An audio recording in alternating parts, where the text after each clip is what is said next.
Donald Trump has said 5 times, 29 times. 29 times he said, 29 बार उन्होंने बोला कि भैया मैंने सीज फायर करवाया है. अच्छा, अगर वो झूठ बोल रहे हैं तो अपने भाषण में यहां प्रधानमंत्री कह दें कि वो झूठ बोल रहे हैं. यहां पे अगर दम है तो यहां पे प्रधानमंत्री बोल दे कि ट्रंप झूठ बोल रहे हैं. If he has the courage, if he has the courage of Indira Gandhi, let him say here, that Donald Trump, you're a liar. That you did not make a ceasefire, and that we did not lose any planes. Let him say it here. If he has the courage.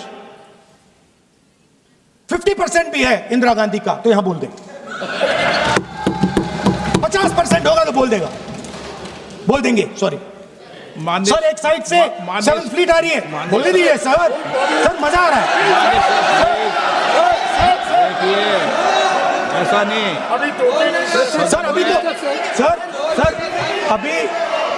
Sir. अभी तो मैंने opening नहीं किया sir. आपका समय अभी तो मैं सेट हो रहा हूं. समय आपका कम. अभी सेट हो रहा हूं सर, थोड़ी ढील दीजिए. अगर दम है, अगर सचमुच में दम है तो आज शाम यहां प्रधानमंत्री को कह देना चाहिए Donald Trump is a liar. झूठ बोल रहा है Donald Trump. External affairs minister नहीं है बट वो यूज करते हैं. भाषण में उन्होंने कहा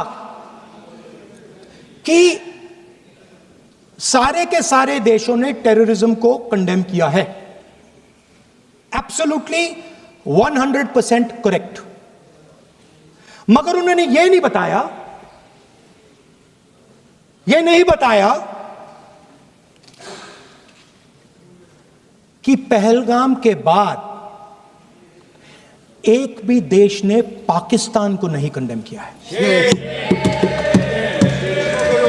Not a single country has condemned Pakistan. Everybody has condemned terrorism. What does it mean? That the world is equating us with Pakistan. Earlier, when the UPA government was there, it was very clear Pakistan is promoting terrorism. And they used to condemn Pakistan for promoting terrorism. Now, not a single country has condemned.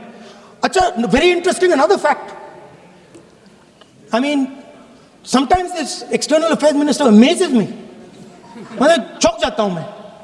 He says that now even defense minister, we have deterred Pakistan.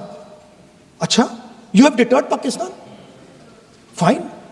The man behind Pahalgam is a Pakistani general called General Munir, Chief of Army Staff. That man is having lunch with the President of the United States. He is sitting there. Our Prime Minister cannot go there. Mr. Trump is breaking all protocol, and he's inviting the man who has done terrorism in India to have lunch with him. Prime Minister hasn't said anything. Prime Minister has not said, how dare Mr. Trump invite Mr. Munir to his office. Now, I would like, sir, to address one particular aspect because some members have brought it up.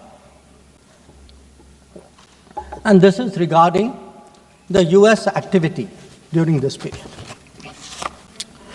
Sir, I'd like to inform the House that on the 9th of May, Vice President J.D. Vance called the Prime Minister, warning of a massive Pakistani attack in the next few hours.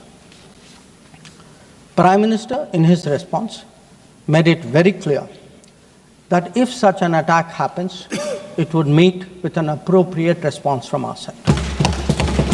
Now, sir, that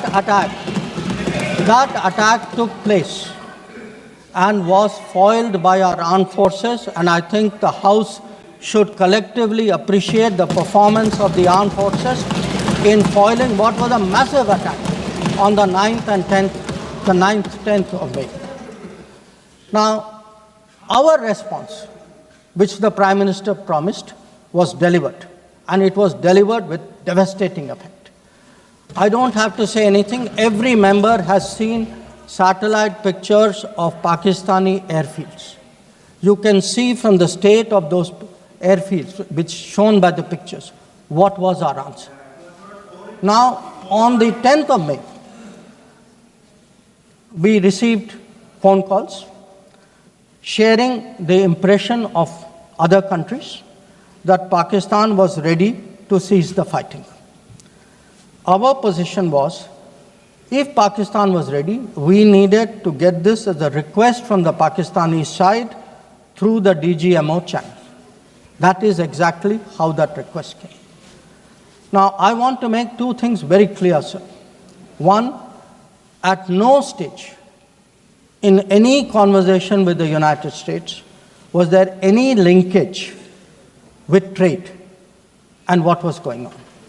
Secondly, there was, please listen. Secondly, there was no call between the Prime Minister and President Trump from the 22nd of April, when President Trump called up to convey his sympathy, and the 17th of June, when he called up Prime Minister in Canada to explain why he could not meet. So I would again, मैं इसको दोहराता हूँ, 22 अप्रैल से 17 जून तक। माननीय अध्यक्ष जी, मेरी एक बात की आपत्ति है, भारत देश का शपथ लिया हुआ विदेश मंत्री यहाँ स्टेटमेंट कर रहा है, उस पर भरोसा नहीं है, उनको किसी और देश पर भरोसा है। मैं समझ सकता हूं उनकी पार्टी में विदेश का महत्व क्या है, मगर इसका मतलब ये तो नहीं है पार्टी की सारी चीजें यहां सदन में आकर थोपे। भारत के विदेश मंत्री पर भरोसा नहीं करोगे? ओथ लिया हुआ व्यक्ति यहां पर बोल रहा है, ही इज रिस्पॉन्सिबल। माननीय अध्यक्ष जी, इसीलिए ये वहां बैठे हैं और 20 साल तक वहीं बैठने वाले हैं।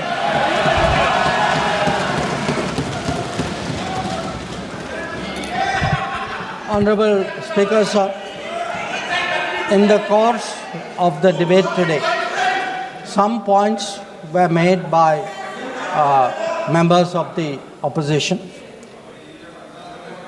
I would like to respond to some of them. We were asked, why did you stop at this time? Why did you not go further? Please see who's asking this question. This question is being asked by people who, after 26/11, felt that the best action was inaction. Now, I would like, sir, to read out, because one member said, nowadays BJP members like reading from books. You get the truth in books. Sometimes you don't like what we read in books. So let me read out, sir, two excerpts from a book by the National Security Advisor of the UPA government. After 26/11, a chapter, this is a book called Choices. He says, on sober reflection and in hindsight, I now believe the decision not to retaliate militarily, but to concentrate on diplomatic, covert and other means was the right one for that time and place. This is what he says. But did he even do that? Because 26/11 happened in November of 2008. What was the reaction? The reaction was Sharm el-Sheikh. Was that diplomatic? Was it covert? Was it military? Now, what did Sharm el-Sheikh do? In Sharm el-Sheikh, the then government and the Pakistani Prime Minister agreed terrorism is a main threat to both countries. Now, today, sir, people are saying, America is hyphenating you, Russia is hyphenating you. That is what I heard Dipinder Huda ji say. Hello, you are hyphenating yourself. I mean, you did not need a foreign country to say, please link India to Pakistan. Your own government was saying, India and terrorism is a main threat to both countries. And then they said terrorism should not be linked to the composite dialogue. And worst of all, they accepted a reference to Baluchistan in that. Now, here is a country reeling after 26/11. And you are equating Baluchistan and 26/11, what happened in Mumbai, and you are saying that the perpetrator and the victim have both got a problem. And then now you are asking me, why didn't you go further? People who did nothing are asking a government which did so much, saying, why didn't you do more?